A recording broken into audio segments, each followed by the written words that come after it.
Bubbly Steve is available for pre-order at shopclownfish.com. That's shopclownfish.com. You've got less than a month to pre-order this 15-inch plushie. Check them out.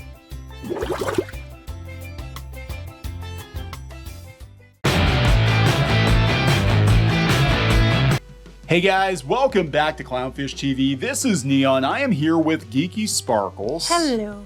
And we're going to talk about Masters of the Universe Revelation. Well, but everybody kept sending both of us this article. Yeah, this article from Otto Straddle, Sarah Michelle Gellar, Gaze Up. I thought that wasn't the case. Gaze Up, Masters of the Universe Revelation. He-Man fanboys drown in their own tears. A couple things here. Very little in this article is about Sarah Michelle Gellar, so that right off the bat. Right. They turned the comments off because they got their ass handed to them so hard. Yes. But this is indicative. We're going to come at it not from the He-Man angle so much as it's indicative of what we keep seeing in fan journalism and this fan culture that they keep trying to perpetuate. And they always go about gatekeepers, but we've seen gatekeepers now, and it's not the people they're claiming are the gatekeepers. The media loves to bait fans because it gets clicks, and these websites are on the decline. They need all the clicks they can get. So yeah, of course they're going to. The Last Jedi was very, very good for business, and we see a pattern here. Anytime there's like a beloved franchise that is altered to the point of being unrecognizable, and the fans complain, rightly so, then the media comes in to supposedly defend the changes to the franchise. In reality, they just want the hits that come with the fan outrage. That's what they're banking on. Yeah. Until they start kicking your ass so hard you have to turn the comments off. Yeah, so we're going to talk about that because this is a good question. Why are we still arguing about The Last Jedi? I saw this the other day and I was like, are you effing kidding me? It's like they will not let it go. Yeah. Let the past die. Kill it if you have to. And the article starts out like, oh, we're going to play devil's advocate and kind of talk about it. And then it just goes exactly the way you think it's going to be. They like Last Jedi, and they make it clear throughout the article. So why are fans still arguing about The Last Jedi? Oh, let's take a fan stance and say about, well, this side has some points too. And then progressively go down about, but The Last Jedi is the bestest thing ever. Because it gets hits. I mean, this is why a lot of these sites are trying to basically bring back Gamergate, is because, for all the talk of like, oh my God, the Gamergaters are attacking us. It was good for business. People were going to Polygon, going to Kotaku just to hate read articles. Well, I think it's funny too. The people that loved The Last Jedi were the same people, like the journos, were the same people who hated Rise of Skywalker because they walked back all the things they were so excited about. And who we see liking the He-Man movie, the Masters of the Universe show, I guess it is, Revelation, are the same type of journos. Yeah. They just like to see the fanboys cry. Yeah, which I think I want to point out is misgendering, because there's a lot of people that don't like it that are women or non-binary people. So why on a site like Autostraddle are they misgendering all the fans?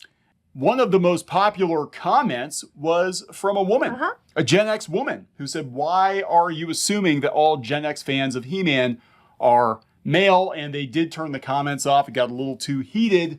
It wasn't heated. They just kept calling them out. Yeah, but the thing is what did you expect? When you put articles out there like this, what do you expect to happen? People get angry. That's why you're putting these articles out there in the first place.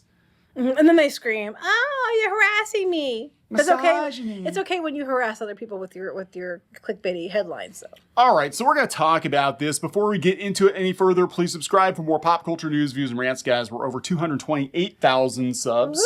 Thank you for the support. And yeah, you know what? We're actually not going to take a dump on Kevin Smith in this video, because this isn't about Kevin Smith. He pretty much has, as I understand it, stopped promoting the show. He's not talking about it. He's moving on to Clerks 3. Oh, he already did everything. I think he's been told not to talk. Yeah, and honestly, that would have bame the smartest thing to do from the beginning. And certainly not, I mean, you can promote the show, but certainly not antagonize the fans, which he did. Which, again... I didn't lie. Yeah, it's like, dude, it is what it is, and we know how it's probably going to end. And there are articles out there now, again, trying to mine the fan outrage. Like, oh, Kevin Smith said it's going to be an Evil Lynn story in part 2. It's like, is anybody surprised?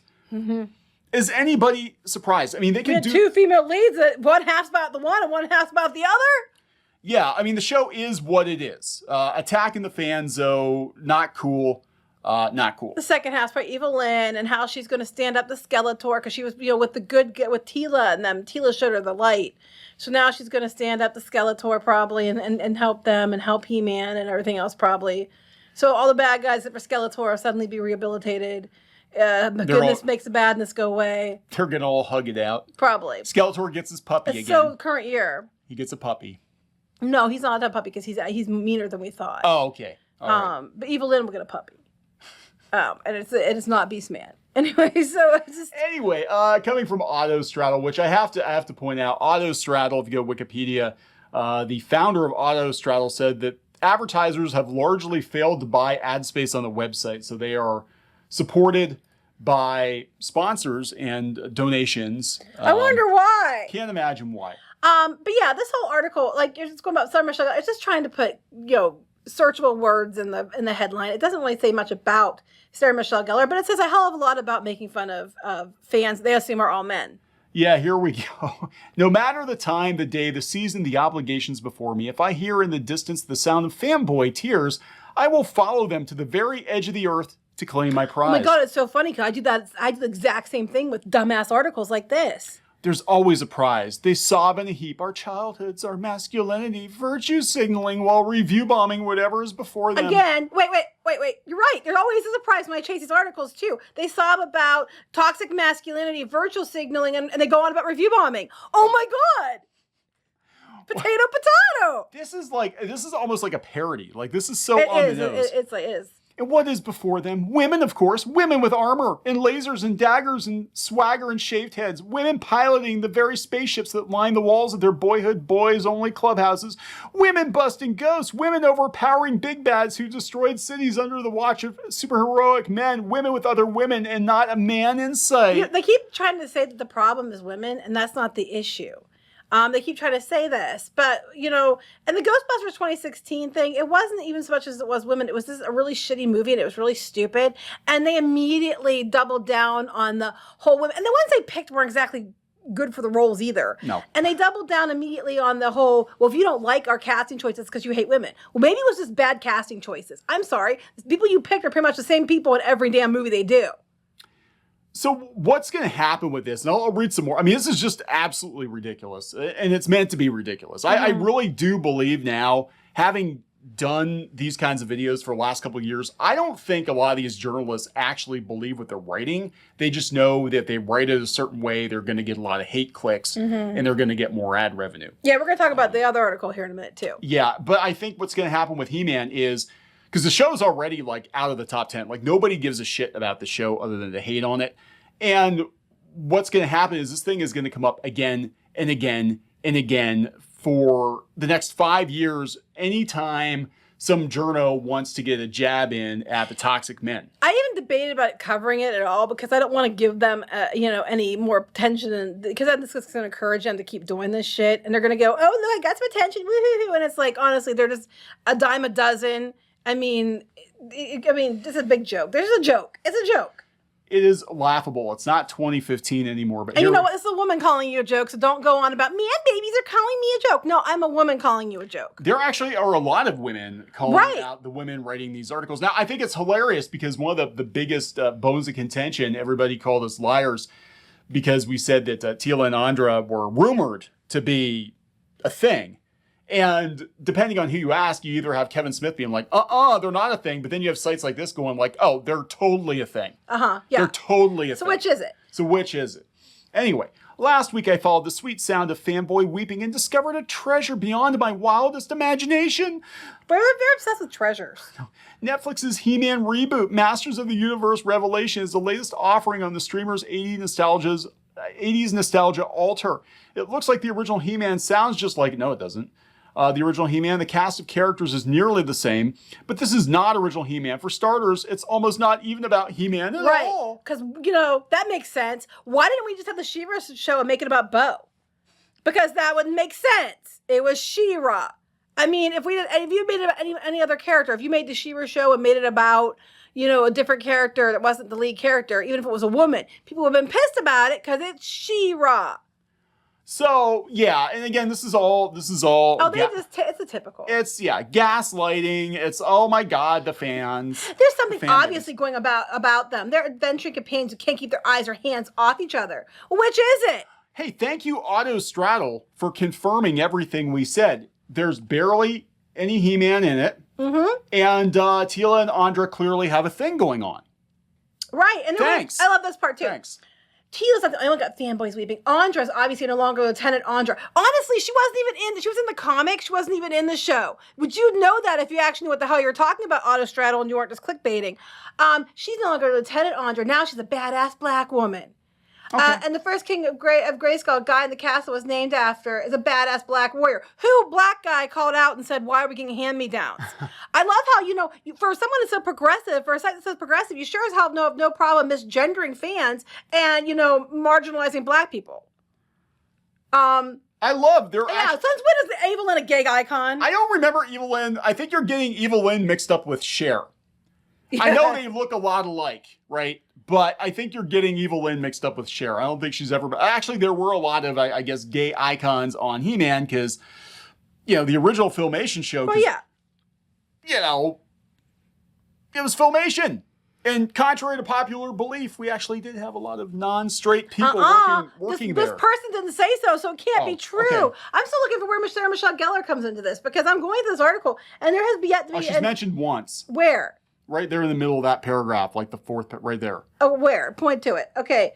Tila's voiced by Sarah Michelle Gellar. So what? Okay, so you have a title article entitled this. Because people are searching for Sarah Michelle Gellar. Right. I mean, this is the biggest joke. I'm not even going to give the read any more of our time. Thank you so much. You confirmed it for us. You confirmed it. Thank Look you. at all this touching, hugging feeling. So you just backed up what we said. The people you're calling, man babies, even though they're not all men. Also, thank you for showing people that you misgender them, even if they're non-binary and women, because you're just trash and you want to call everybody else about that, but you do this, but you just did it, more than anybody else has done it. It's fun and feminist. It's queer and it's got a 96% Rotten Tomatoes critical score, but sobbing 38% Rotten Tomatoes fanboy audience score. Absolutely delicious. I'm going to give you a wild stab here. Guess who this woman's a lesbian. Would you have guessed that?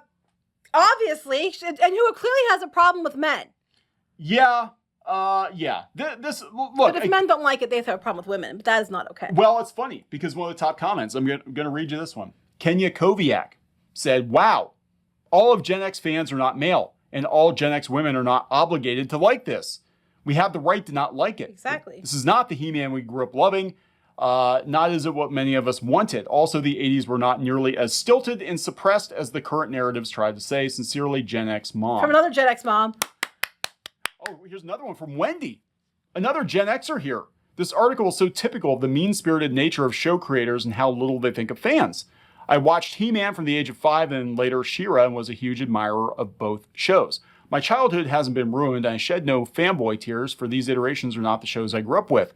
They are corporations and a pampered elitist staff's phony fanfic retcon of programs that brought delight to other people. By pampered elitist, I think they're talking about the woman who wrote this article.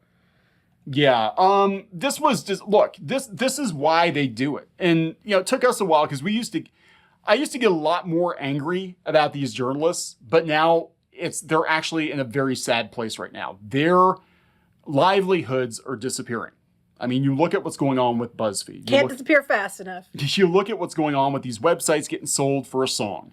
And it's because they were propped up by venture capital for years, and the venture capital is running out, and a lot of them are scrambling, trying to reorganize. We see it with BuzzFeed. Well, this site itself, they admit they can't even fund it. They have to have, sponsors because they don't know advertisers run articles on it. I wonder why.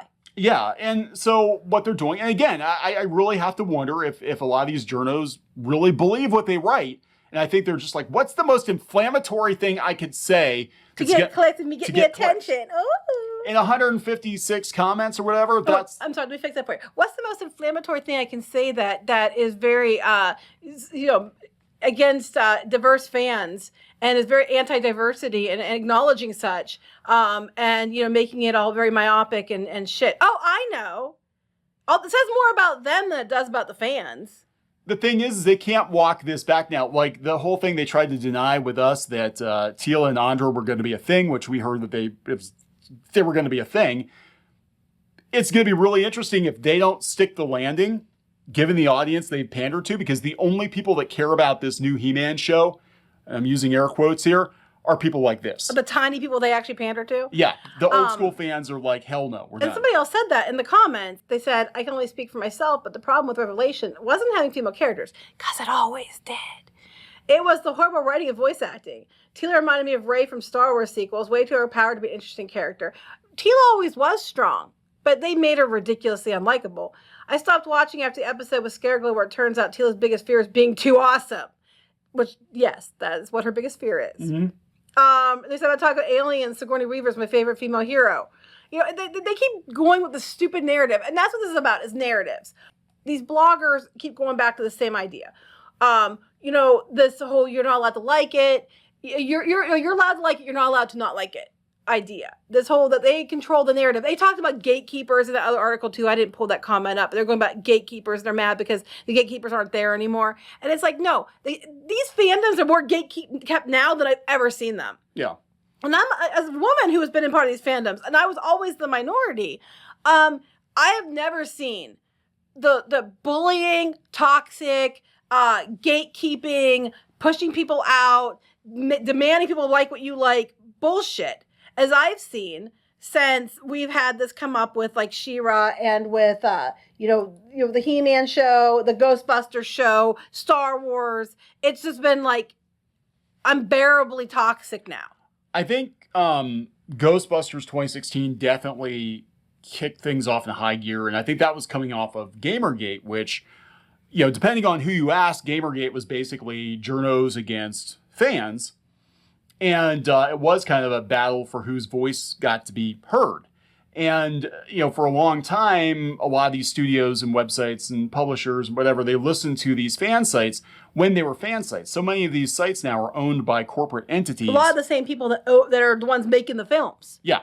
Yeah. I mean, look at Nerdist. Nerdist is owned by Legendary, and they're probably going to sell it because it's not making money. They had to let go a bunch of their video staff, and video of all things should be doing really well, and it's not. And they basically become Hollywood echo chambers, you know, bought and paid for by Hollywood or propped up with Hollywood advertising money.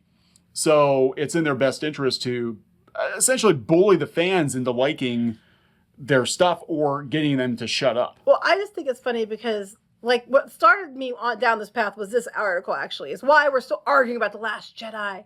And they're talking about fans, but why are we still talking about it? I don't know, it's a good question. CBR and comicbook.com and Nerdist and Deadline and all these other places. Why are we still talking about it? Because you won't let it go.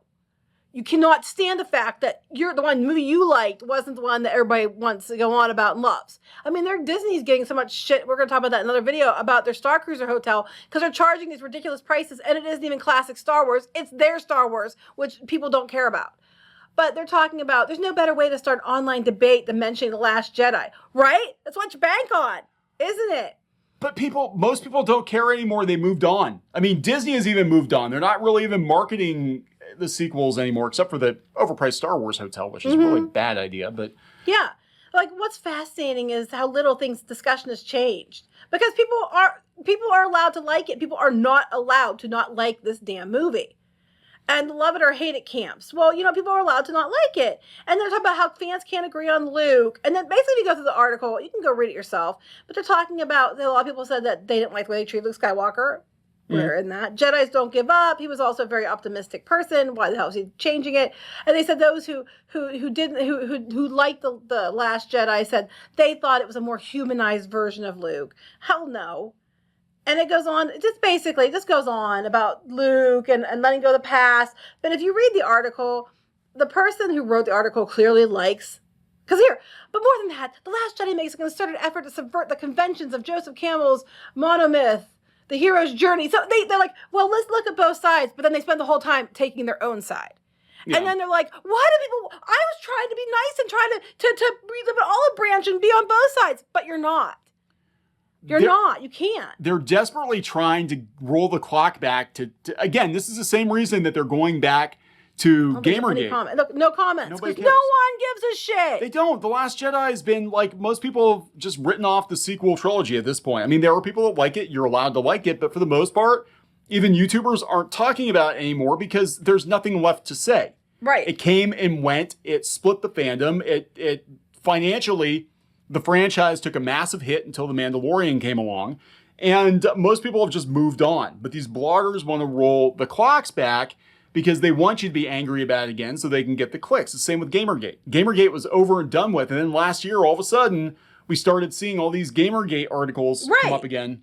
It's ridiculous. It's just furthering the point we're trying to make. And if they go by the actual demonstrative, biggest voices involved in these things, usually by the box office themselves, or the toy sales or whatever, it tends to be that the people aren't liking these choices. But these studios will not stop making these bad choices. These bloggers will not stop kissing the studio's ass and trying to, make them think they're doing the right thing. But the money talks, and the money's not there. I also want to point out, it's really funny, some people were going on about how He-Man, well, the original show was made to sell toys. I think that's very, very funny considering how the new show also made to sell toys. So if it's trash, if it's made to sell toys, I will have to agree with them because this show is trash. Yeah, it's also curious that Tila was not in Wave 1 because they wanted to sell toys. So they did bait and switch. It was He-Man, Skeletor, It would prove Moss us Man. right. It would prove us right. Moss Man got a figure before Tila. Do you want to bet she was in Wave 1, then after we put the post up and there was so much backlash, they changed that? Who the hell knows? Because we don't want them they'll be proven right then. Well, no, there are people who look at it and be like, what? Yeah, what's with shaved head Tila? Why isn't this the regular looking Tila? Or they wanted to hide it. They could have just put her in her original outfit that she wore in the first episode and been like, oh yeah, see, Tila's fine. It's all fine here. Because then they would have got in trouble for people like that auto straddle chick, Yeah, why are you picking the more feminine Tila? Where's our gay icon Tila? Oh my God. Yeah. So this show is going to be more notorious for being used as outrage bait 5 years from now.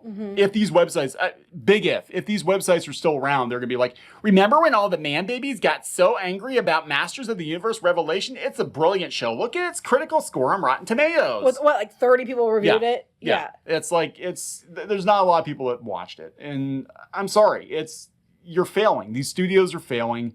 Bloggers are failing. They don't speak for the people anymore. They used to be fan sites. Comic Book Resources is one of the biggest kick to the nuts for a lot of people. And that means women too, girl nuts, because it used to be a legit fan-run, fan-powered website. Same with Newsarama. And then as soon as they got bought by these corporations, they turn into corporate mouthpieces. And then they start attacking fans because it's all about gaslighting people who don't like your product. And then they move on. They move up. They start with this fandom. They go to the next. Until something else comes up, and then they'll bring it. They'll rehash it again. Just a couple of names. But at the end of the day, they keep going with this narrative. Oh, man, baby tears, man, babies, man, babies. But what's funny is, the implication by doing that is you yourself are marginalizing the very people you're yelling about being marginalized. Because there are women who like He-Man and Star Wars. There are women, and there are people that are non-binary that like He-Man and Star Wars. There are people that aren't white that like He-Man and Star Wars. There are people that aren't straight who like He-Man and Star Wars. And you guys keep using that in Ghostbusters and whatever. But you keep using this stupid man-baby narrative, misogyny narrative. And all you're doing when you do that is it's actually worse somehow. You're marginalizing the very people you're claiming you're standing up for by stepping over them again. And that's what makes it worse because you're supposed to be on their side. It's all man babies. And then when women start calling your ass out, comments get locked. Yep. And there were a lot of women in the comments there. But yeah, it's so weird. I mean, you see all these women come into the comments on the Masters of the Universe article, and then on the Last Jedi article, it's crickets. Because they've already said what they were going to say, and they've already been stepped over. I mean, She-Ra, there's a lot of people that used to back up what I said. A lot of women about She-Ra and what the heck are they doing? And they would, it's just men who hate it. And then you'd say, no, I don't like it either. And they would ignore you, step over you, pretend you didn't exist, or they'd find ways to try to discredit you instead of just saying, well, maybe not all women hate it, or maybe not all women like it, or whatever. They'll just step over you. And in that regard, if your point is to give a voice to the marginalized, it's only the marginalized who agree with you. So you aren't actually doing that, and somehow that's like a double slap. the point is to get website traffic to keep your job. That's the end of the day. That is what the point is. That's why these articles are written. I wish these people, I mean, they talk about, well, I'm an activist journalist. It's like, no, you're not really an activist journalist. You are actually a capitalist. You want those view bonuses. You want to keep your job. You want to get paid. So I honestly do think they play the devil's advocate. They take positions maybe they don't agree with 100%, just to mine the outrage. And people, in the case of this person's deliberately anti-men, going around trying to start shit because they think it clicks. In this case, it's not. I think they totally believe what they're spewing. They're incorrect and look like dumbasses, but I think they totally believe what they're spewing. So we'll see. I mean, again, that's what this show is going to, Masters of the Universe is going to be remembered for. Same as Last Jedi. People don't even really talk about the merits of the movie anymore. They talk about the drama around it. And it's going to be the same with this He-Man show, which I'm using air quotes here because it's not a He-Man show. Apparently it's Tila and then Evil Lynn. Yeah, the Tila and Evil Lynn Power Hour. And this is coming directly from Kevin Smith's saying. Yeah. So, and then for all their, no, it's not true. Well, then I guess you're calling these people liars. Over there, I guess you're calling the lesbians liars. Oh, are you allowed to do that? I just did. They're not gay at all. Not at all. All the longing looks at each other. All the time about their new life, their new lives together. You remember my old life? Yeah, well, now I get my new life. Wink, wink. And my honest life. My honest life. I'm living my best honest life now that I'm out. Wink, wink, nudge, nudge. Because what you know, the only way you can be a strong woman is if you're a lesbian. Pretty much. All right, we're going to wrap it up. Please subscribe for more pop culture news, views, and rants. We'll talk later. Bye.